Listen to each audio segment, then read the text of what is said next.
right, this time on Can-Am Tech Tuesday, we're going to put Can-Am accessories, Lonestar front bumper on the X3 Max that Travis drives around, rides kids, takes people for terror rides and donuts and everything else that you've been seeing online. Reason we're doing a front bumper? Well, he likes to play bumper cars. And I'm trying to save the grill and the radiator. Because face it, sometimes you guys save the sheep from themselves. That's the front bumper. We've put one on the 2-seater. Basically put the same one on the 4-seater. It's very simple. 2 bolts here, a couple bolts to hold the brackets. On the front bumper, you will need a drill bit, and I'll show you here shortly. We went with these bumpers because they're simple, they're light, and they got good coverage, and they stick out past the wheels, so he can play bumper cars when he wants to. All right, so now we'll do a front bumper on the X3 4-seat. I have it on the lift. The only reason it's on the lift is just to make it easier to see in video and kind of easier to get to. It's all up, waist level or so. So first thing you gotta do is you gotta take this bolt out of each side, because the arm bracket that holds the bumper around the frame uses that hole. That's a 10mm bolt with a nut on the back, and you'll drill that out to a 3/8.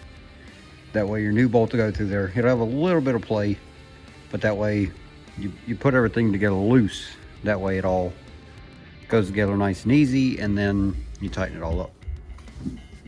And then you'll also take these 2 bolts out, these little T30s, and you'll drill those out to a 3/8 also. Now those T30s, I don't know if you can really see, they have little flange type thread inserts. You can see that one right there. You have to pop those off the plastic, and you won't use those no more. So save all these old bolts and nuts and stuff like that, because you never know when you might need them again. All right, so I told y'all wrong. It's not a 3/8. The closest common size is a 7/16. So this is an 8mm bolt, and I drilled the hole out to a 7/16. So it has just a little bit of play in it, but it'll make it easy to install, and then it'll all tighten up. So note, bump those up to a 7/16 or just barely under that, but that's the easiest size to get to, and it's guaranteed to fit nice and easy. All right, so to get these little, I don't really know what you call them, little nut inserts off the plastic, it's pretty hard reaching in from the side. Basically, since that plastic piece is loose now, you can push it up from the front, and you can take like a little pry bar or something and reach in from the bottom, and you can kind of pry them off like that. All right, so if you go on the instructions for this front bumper that we're doing here, the downfall is you have to drill through the front plastic. Not a big deal, but you go through the instructions.brp.com, put in the part number. At the very bottom of the instructions, there's a little template. You got to cut it out. There's a scale. Make sure that's 2 inches.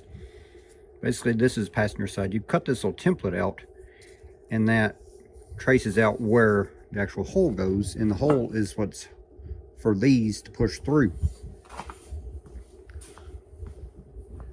So with the template all cut out, kind of line it up, nice around everything. That's where it goes. And all the little points kind of blend in. Then you take a white paint pen or Sharpie or whatever and cut that hole. Reason being is this little bracket goes in there and it pushes through like that, and then the bumper hooks to it.